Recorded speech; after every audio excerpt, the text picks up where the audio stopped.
gracias por acompañarnos en un programa más. Y seguramente este tema le va a interesar. Usted es mujer, madre, o tal vez tenemos un amigo que nos acompaña, padre, hermano mayor, o cualquier adulto que tenga en su casa niños, que muy pronto van a ser jóvenes. Y cuando llegue ese momento, todos van a querer que este joven se transforme en un hombre o una mujer de bien, que tenga una vida plena. Hoy nos acompaña Úrsula Estrengue porque hay algunos temas que pasan por la parte espiritual y emocional para que un joven y un adolescente, hombre o mujer, pueda ser una persona madura que tenga una vida plena. ¿Y cuáles serían esos elementos, Úrsula? Y gracias por acompañarme en este programa. Gracias a ti, María Josefa. Un gusto estar aquí en Max TV Online como invitada a este espacio, Las Cosas Como Son. Bueno, para que una persona pueda desarrollarse como un ser de bien, yo creo que necesita algunos elementos. Yo creo en el amor como la fuerza más grande del mundo y como la terapia más sanadora también. Una mirada que lo vea, un oído que lo escuche, un hogar que lo acoja, un espacio que lo acoja con gente donde tú puedas tener un espacio, una identidad, donde tu voz pueda ser escuchada, ¿no? Donde haya afecto. Sí, ¿no? Interesantísimo y tan valiosa la palabra, un amor en todas las expresiones, en todas sus formas, ¿no? Para poder introducirse en la persona e irla como transformando en un ser humano que va a tener una vida plena. Pero desgraciadamente la realidad nos da datos que nos hacen nuevamente pensar en cuánto amor le falta tanto a la sociedad en sus políticas públicas de educación como a nosotros los individuos en nuestras familias. Y para eso, Úrsula y amigos, les invito a compartir un reportaje que nos va a contar una cara no muy agradable de lo que le pasa a nuestros jóvenes cuando se convierten en infractores. ¿Por qué llegaste acá? Por cargar droga. Y unos señores me dijeron que si podía trasladar unos sacos, pero no sabía que llevaban esos bultos. Y cuando me detuvo la policía y revisaron esos sacos, había sido droga.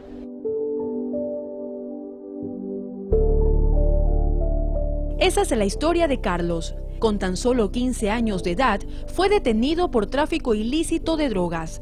Él, al igual que 170 jóvenes más, se encuentran privados de libertad en el Centro de Adolescentes Infractores, donde según sus autoridades hay fechas en donde más se incrementa el ingreso de jóvenes a este establecimiento. Básicamente cuando hay fin de clases, que obviamente es un periodo en donde los chicos no tienen mayores actividades ni académicas, y otra época también es fin de año, Navidad, fin de año más o menos, son como que las dos épocas en donde más afluencia, si se puede llamarlo así, o más delitos o más errores se cometen con los chicos, porque finalmente es cuando más libertad tienen. Guayas, siendo la provincia más poblada del país, cuenta con 2 centros de adolescentes infractores ubicados en la ciudad de Guayaquil, masculino y femenino, en donde la sección de varones tiene capacidad para acoger a 200 personas, de los cuales 170 cupos ya están ocupados. En el CAI de Guayaquil tenemos la capacidad de 200 adolescentes.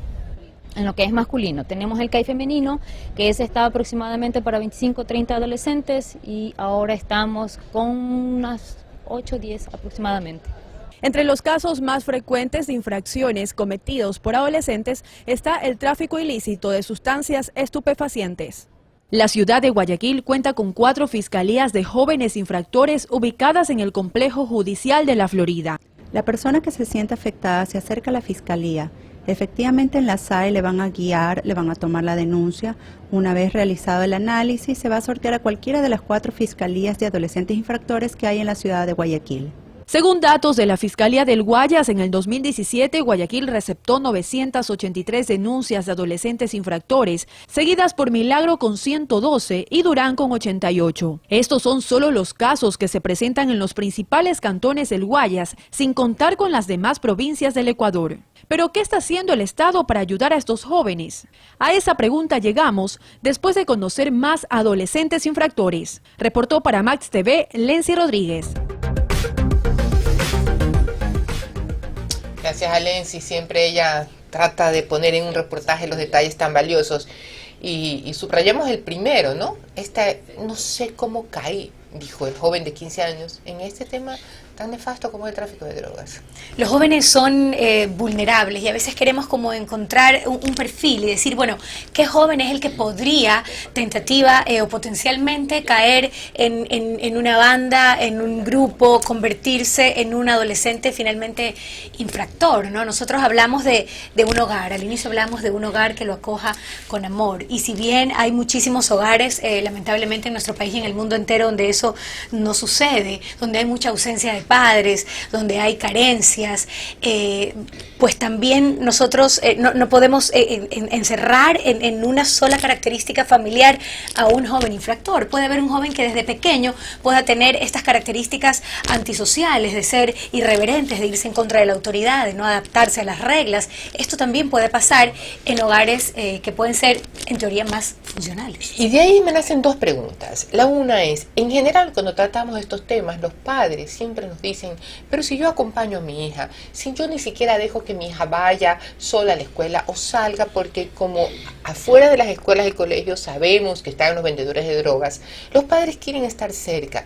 Lo oigo a menudo de mucha gente. Es decir, que tengo la percepción de que los padres sí saben lo que está pasando, y también tengo la percepción de que los padres están cuidando.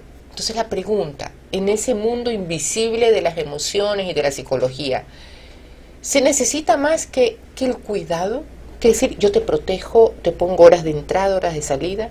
Parece que eso no es suficiente. Entonces, las reglas y los valores tienen que ver, ¿no? En un hogar tiene que haber reglas claras y valores claros. Y en la etapa de la adolescencia o de la preadolescencia, cuando el joven empieza ya a independizarse un poco de estos padres, ¿no? Empieza a descubrir el mundo, un mundo lleno de posibilidades, lleno de riesgos también. También pueden vincularse con amistades que no los pueden a lo mejor llevar por un buen camino. Están en una etapa donde necesitan aprobación, que no necesariamente tienen en sus hogares, que necesitan identificación con su grupo de pares, y a veces para ellos lograr sentirse aceptados, amados, identificados, pueden tender a caer en estas amistades pues no convenientes, o iniciar en un consumo de drogas. ¿Qué es el consumo de drogas? Es incorporar a mi cuerpo algo que le falta emocionalmente, es una ausencia, una carencia emocional. y de ahí se cae en la adicción a la emoción, porque nos gustó tanto la emoción que queremos la próxima vez una emoción más fuerte, y así sucesivamente entrar en una cadena sin fin de emociones. Úrsula, y la siguiente pregunta, como te la dije después de ver el reportaje, es, entonces, si en la casa aparentemente todo funciona, que tal vez debemos mejorar en temas de reconocimiento y de valorar a nuestros jóvenes, y si, como vemos los números realmente preocupantes, así es, pasa lo contrario, los trasladan a estos centros, ¿qué tipo de asistencia psicológica deberían tener? Nosotros Para hablamos que salgan, y perdón que interrumpa, para que salgan chicos rehabilitados, ya sanados en esta ausencia de amor, ¿cómo deberían ser? La pregunta es, ¿existe rehabilitación social realmente? Claro. ¿Qué características debe tener la rehabilitación social para que sea efectiva? No, yo hablaba del tema de los padres, y se me escapó una idea, bueno, que la puedo mencionar en este momento, y es que los padres a veces, cuando los chicos empiezan a independizarse, ya nosotros decimos, bueno, ya no estoy tan cerca de mi hijo, pero él está bien, ¿no? El acompañamiento cercano a este hijo, qué amistades tiene, qué está haciendo, a qué dedica sus horas libres, estará o no estará estudiando, estará o no estará deprimido. Hay señales que estos jóvenes nos pueden enviar, si está un poco más aislado, si está un poco más retraído, si está comiendo ansiosamente, si está saliendo de la casa más de lo acostumbrado. Todas estas son como lucecitas amarillas que le pueden dar una indicación a los padres de que hay algo que está cambiando en la conducta de ese joven. Ya no podemos estar quizás tan presente como cuando tenía 5 años, pero sí podemos ir a hacer un acompañamiento y una observación un poco más a la distancia de estos jóvenes. Y paradójicamente, antes, tal vez en los 80 o en los 90, los jóvenes a los 22, 23 años ya querían tener familia, estaban pensando en casarse. Hoy vemos jóvenes de 30 años que no se les ocurre casarse. Entonces, me parece que la juventud por grupos tiene una diferencia radical. Por un lado, muy jóvenes salen, sea para meterse en drogas, sea para meterse en, no sé, una convivencia de agrupaciones o bandas que no hacen nada ilícito, pero por otro lado, los jóvenes no quieren crecer. Algunos amigos de mis hijos dicen, es que yo no quiero crecer, yo no quiero tener casa porque es de mucha El responsabilidad. mundo adulto tiene muchas responsabilidades Sí, y no es todos como están que, dispuestos a asumirlas. exacto, como que nos miran a los adultos como algo, no queremos. No quiero llegar allá. No quiero llegar a ese Qué nivel. aburrido. Exacto, entonces yo digo, ¿qué está pasando? O sea, los jóvenes, tú decías señas, hablabas señas y me pregunto Ajá. si esa también es una seña. Hay algunas características, ¿no? En los jóvenes infractores o en los considerados antisociales hay como una poca tolerancia a la frustración, esta inmediatez, querer todas las cosas de manera inmediata, el tener el control de las cosas.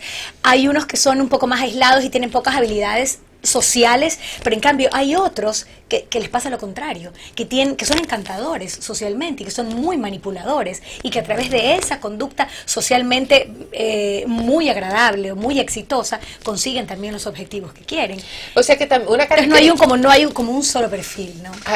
O sea, la característica que un poquito más común en este tipo de personajes son las capacidades que tienen de manipular y controlar a Son otros. manipuladores y controladores absolutamente. Y normalmente son los reyes Y de son las fiestas irreverentes. y son irreverentes, ¿no? No siguen las reglas, no les gusta seguir las reglas, tienen poco control de la ira, se enojan con muchísima facilidad.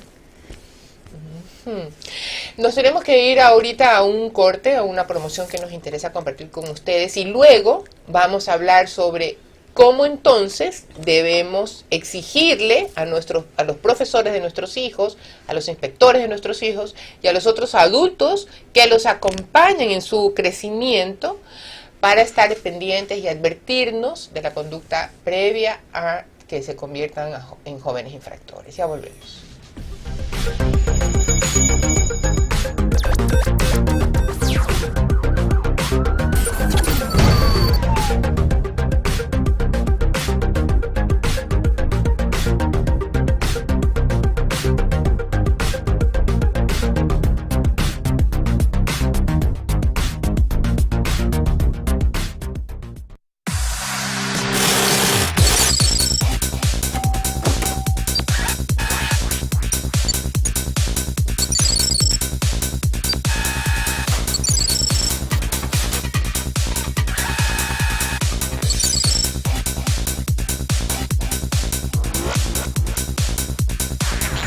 Los esperamos en Max Valores todos los jueves a las 10 de la mañana por la señal de Max TV Online.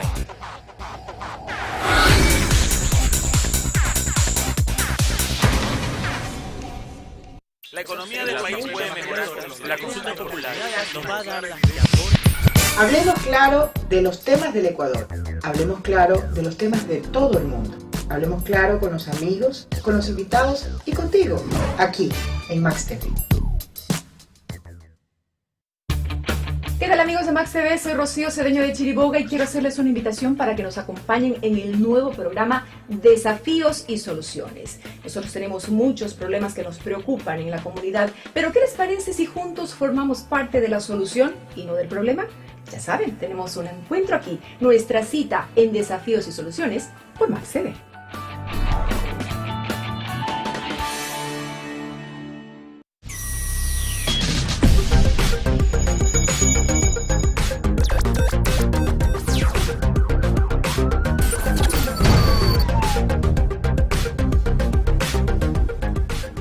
Estamos conversando sobre los jóvenes infractores y mientras la ciencia del derecho, las leyes se ponen de acuerdo de cuándo y cómo sancionar y corregir a los jóvenes, nos acompaña, como ya hemos estado conversando con ella en la primera parte del programa, Úrsula, que nos advierte, es algo súper interesante, de buscar elementos que nos den una seña de peligro. Lo vimos en la primera parte del programa con respecto a la familia, pero Úrsula, los chicos pasan 8, 9, 7 horas en una escuela, en un colegio, con sus profesores, con el rector, con el inspector, que dicho, de paso comentamos que en los últimos años los profesores siempre nos dicen, oye, pero es que los muchachos ahora vienen bravísimos, ya no se les puede corregir nada, porque son unos insolentes, nos demandan, entonces todo, realmente es un caos donde están viviendo los jóvenes, ¿no?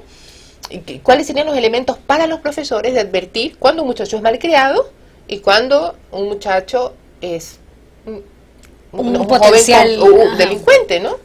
Sí, totalmente. Si bien en casa somos los padres o los cuidadores, los representantes, los primeros formadores de valores y los primeros instauradores de reglas, pues también la escuela se convierte en un aliado en este sentido. Debería ser un trabajo en conjunto en vista de lo que tú dices, que los chicos pasan tantas horas en el colegio o en la escuela que en casa. Las señales son un poco las que ya estábamos conversando antes del corte, ¿no? Si yo estoy viendo que un joven es muy irreverente, que no acata las reglas, que no quiere seguir un orden establecido, los jóvenes siempre desafían y prueban a los adultos a ver hasta dónde yo puedo ir parte avanzando. de su manipulación, ¿no? Parte de su Van manipulación. jalando la cuerda a ver hasta cuándo la rompen. Pero esa manipulación también es una forma de exigirle a la familia, exigirle al entorno, a la sociedad, a la comunidad, que te ponga límites para ellos saber dónde moverse o hasta dónde moverse.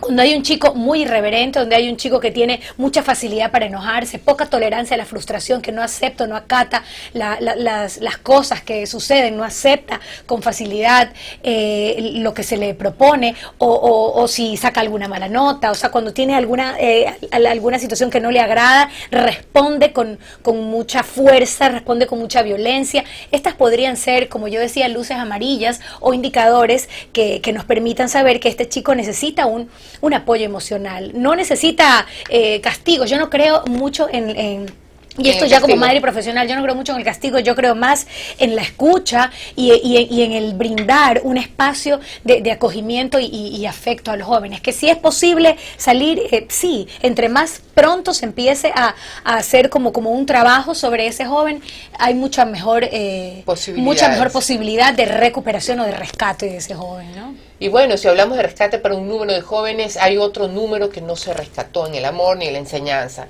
y que cometieron algunos delitos. Queremos también hablar un poquito más en detalle del tipo de delitos que los jóvenes están cometiendo, especialmente en nuestra ciudad, en nuestra provincia. No sé si producción nos acompaña y nos pone en pantalla este listado y este tipo de delitos que cometen los jóvenes. Como ves, son básicamente el robo y el tráfico ilícito de sustancias, son las primeras, ¿no? Son las más fuertes de este tipo de agresiones, ¿no? De ahí pasamos a un tercero, cuarto y quinto lugar relacionado con el abuso sexual, siempre el tema de poder, ¿no? O sea, de control y de poder. Quiero controlar el cuerpo de mi compañera, si no me mira bien la violo, porque yo tengo que controlar ese cuerpo, ¿no? Siempre es ese deseo y bueno, y de ahí pues como ves, es un abanico en realidad, ¿no? Es un tema.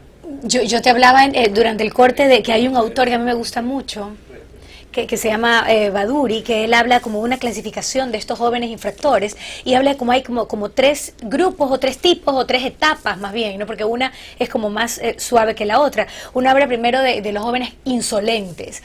Los insolentes son aquellos que no acatan las reglas, que son irreverentes y que son como los que causan estos delitos menores de robo, hurto, etcétera, ¿no?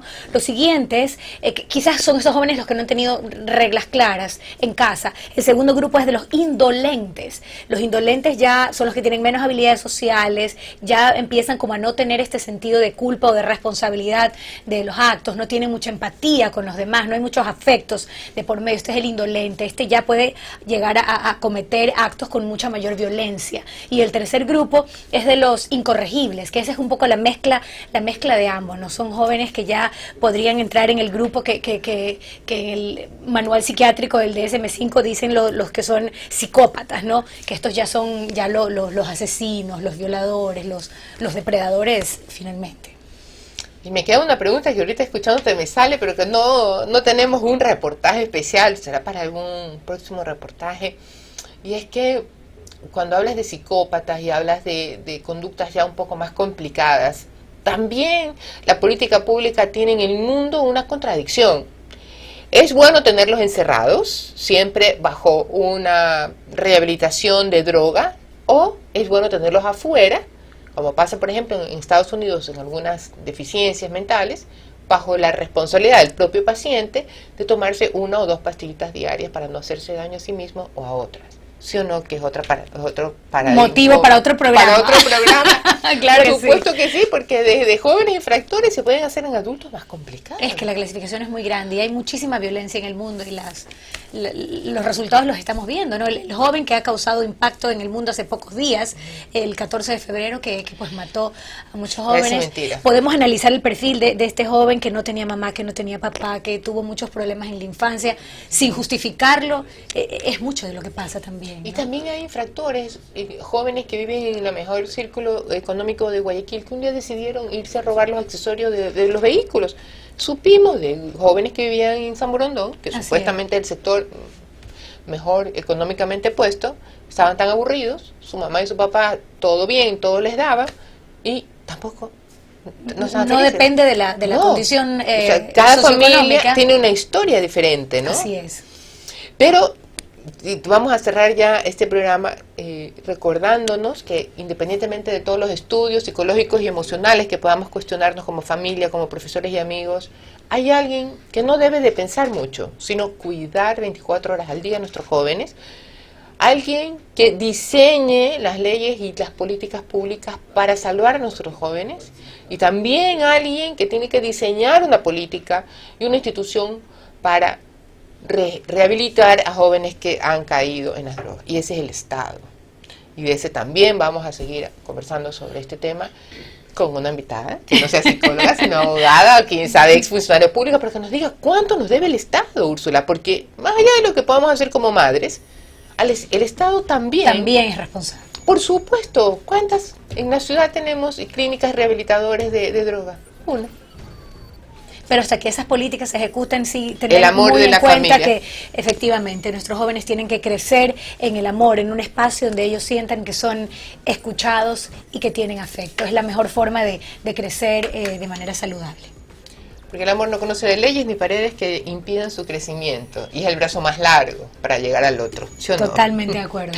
Gracias por acompañarnos, Úrsula, en Gracias este programa, a ti, y a ustedes Gracias a por ustedes. estar siempre con Max TV.